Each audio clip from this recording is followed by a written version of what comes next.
Thanks for joining me. Well, today my subject is Iran, and that the current Iranian regime poses a problem for the free world is a fact of life. But the Iranian dilemma comes into even sharper focus following President Donald Trump's withdrawal from the 2015 nuclear deal and the escalation of long-standing tensions between Iran and Israel into open military skirmishes.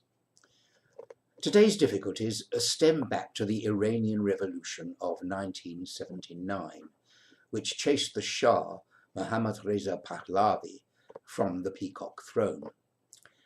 Ayatollah Ruhollah Khomeini, who led the revolution, believed fervently that he was on a holy mission to rid Iran and possibly the world of what he saw as Western corruption and degeneracy, and to return the country under an Islamic theocracy to religious purity. Khomeini's burning belief in the uncontestable validity of his mission led him to undertake and to commission acts of terror against Sunni Muslims and the West, regardless of the loss of life involved. Starting in the 1980s, a wave of kidnappings, bombings, and assassinations were carried out across the world, maintained after his death in 1989 by his successor, Ayatollah Ali Khamenei. These include the bombing in 1983 of the US Marine and French Drakkar barracks in Beirut, which killed 241 American and 58 French peacekeepers. On May the 30th, 2003, a US federal judge ruled that Hezbollah carried out the attack at the direction of the Iranian government. In 1992, Hezbollah operatives boasted of their involvement in the bombing of the Israeli embassy in Argentina, killing 29 people. 2 years later, Hezbollah claimed responsibility for the bombing of a Jewish community center in Argentina and the subsequent death of 85 people. Argentinian courts concluded that Iran was behind the attacks. And so the list continues, spanning the globe, on and on.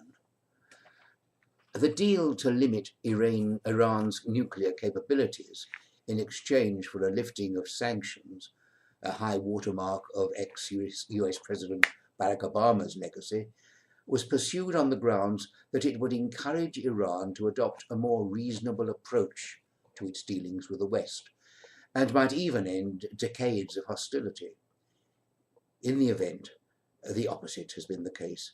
Over the past 3 years, Iraq, Yemen, Bahrain, Saudi Arabia, Syria, Lebanon, and Israel have all been on the receiving end of unprovoked acts of Iranian aggression.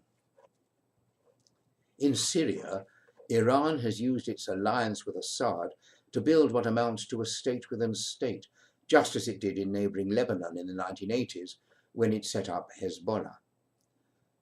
Until Israel's recent air attack, which disabled much of Iran's military structure in Syria, Iran's Revolutionary Guard had its own airfield, underground command and control facilities, thousands of missiles, its own dedicated drone base, and an estimated 20,000 Iranian-trained militiamen at its disposal. The purpose of this investment, it seems clear, was to increase Iran's ability to confront Israel across the Golan Heights, while Hezbollah, armed and equipped by Iran, tackles Israel from South Lebanon.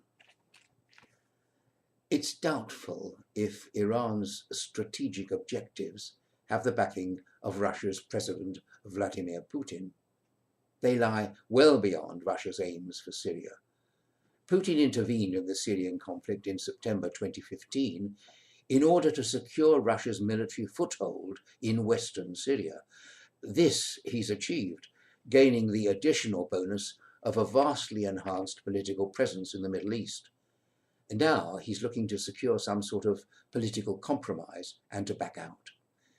Putin understands perfectly well that any final settlement can't leave Iran entrenched inside Syria as a permanent military and political force. Israel's Prime Minister Benjamin Netanyahu must have made it quite clear that Israel with whom Putin seeks a close relationship, would not permit it, and would itself destroy any military infrastructure if need be. Meanwhile, the problem of how to deal with Iran remains. Trump favors bankrupting it with sanctions in the hope, perhaps, that deteriorating economic conditions will induce the population to rise up and overturn the regime, or that perhaps in line with the interchange with the North Koreans, the Iranian leadership would respond to determined opposition by agreeing to recast the nuclear deal. Alternatively, there's the course that remains the bedrock of Obama's and the Europeans' policy, to attempt to bribe the Iranian regime by continuing to lift sanctions and encouraging lucrative trade deals, letting the nuclear consequences take care of themselves. Which, I wonder, is more likely to yield an effective and lasting result? Well, thank you for listening to me, and do please join me again next time. Goodbye.